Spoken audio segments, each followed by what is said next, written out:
तो हेलो दोस्तों, welcome back to new video of this YouTube channel. आज हम लोग पढ़ने वाले हैं धातुओं का परिष्करण। तो सबसे पहले समझते हैं परिष्करण होता क्या है।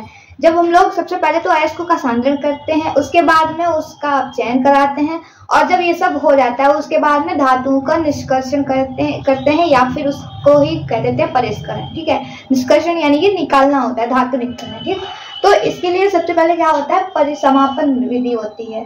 तो परिसमापन कैसे यूज की जाती है, तो इथिन, लेड, ETC इस तरह की जो धातुएं होती हैं वो होती हैं कम गलनांक वाली। तो इसमें क्या होता है, इन धातुओं को के परिष्करण के लिए इसका उपयोग करते हैं परिसमापन विधि का। ठीक है, तो इसमें एक ढलवान चूल्हे के ताप को धातु के गलनांक से अधिक गर्म करके धातु को चूल्हे के आधार तल में प्राप्त कर लिया जाता है। क्या होता है कि एक चूल्हा होता है, उसमें से जो अधिक गलनांक वाली होती हैं जो भी अशुद्धियां वो रह जाती हैं, और जो गल जाती है चीजें वो होती है हमारी जो भी धातु होती हैं वो।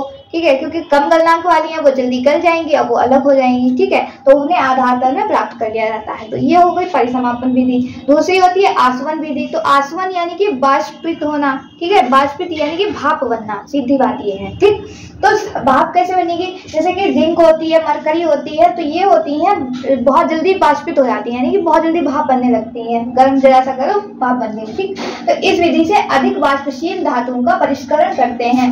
ठीक है, तो इन्हें क्या करते हैं, रिटार्ड में गर्म करने पर ये भाप बनकर रिटार्ड से बाहर आ जाती हैं और अशुद्धि रिटार्ड में ही रह जाती है। ठीक है, तो इस तरह से क्या करते हैं और उन्हें संग्रहित कर लेते हैं। जो भी हमारी धातु भाप बनकर बाहर आती है उसको हम लोग संग्रहित कर लेते हैं और उससे धातु हमें मिल जाती है। ठीक है, तो इसके बाद में पढ़ते हैं तीसरी विधि जो है विद्युत अपघटन विधि। तीसरी विधि जो है विद्युत अपघटन द्वारा परिष्करण। ठीक है, तो इसमें क्या करते हैं, अशुद्ध धातु का एनोड और जो अशुद्ध धातु होगी उसका एनोड बना लेंगे और शुद्ध धातु का कैथोड बनाएंगे। ठीक है, तो उसमें क्या होगा, और क्या लेंगे, धातु के लवण का विलयन लेंगे। ठीक, फिर इसके बाद में इन तीनों को लेके एक बर्तन लेंगे, उसमें ये विलयन डालेंगे, कैथोड और एनोड डालेंगे। ठीक है, दोनों छड़े डालेंगे उसमें और उसको इलेक्ट्रिसिटी से कनेक्ट करेंगे, यानी कि विद्युत मतलब बैटरी से जोड़ देंगे। ठीक, उसके बाद में फिर क्या होगा, विद्युत धारा प्रवाहित करने पर अशुद्धियां तली में बैठ जाती हैं।